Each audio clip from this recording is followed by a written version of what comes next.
কাদের কুরবানি হবে না? 1. কার কুরবানি আল্লাহ কবুল করে না?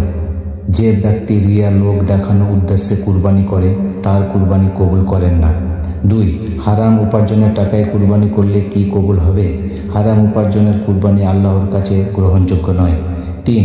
নামাজ না পড়া ব্যক্তির কুরবানি কবুল হবে?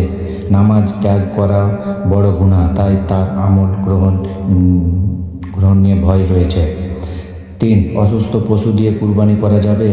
স্পষ্ট অসুস্থ পশু দিয়ে কুরবানি করা জায়েজ নয়। 5. অন্ধ পশু কুরবানি করা যাবে?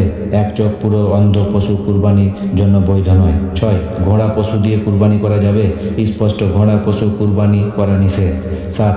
খুব দুর্বল বা হাড্ডিসার পশুর কুরবানি হবে না, অতিরিক্ত দুর্বল পশু দিয়ে কুরবানি সহি হয় না। 8. কানের বড় অংশ কাটা পশু কুরবানি করা যাবে না, এমন পশু কুরবানি উপযুক্ত নয়। দাঁত ভাঙা পশু কুরবানি করা যাবে? অধিকাংশ দাঁত পড়ে গেলে কুরবানি সহি হবে না। 10. আল্লাহ ছাড়া অন্য কারোর নামে কুরবানি করলে কি হয়? এটি হারাম ও শিরক, এমন কুরবানি কবুল হয় না।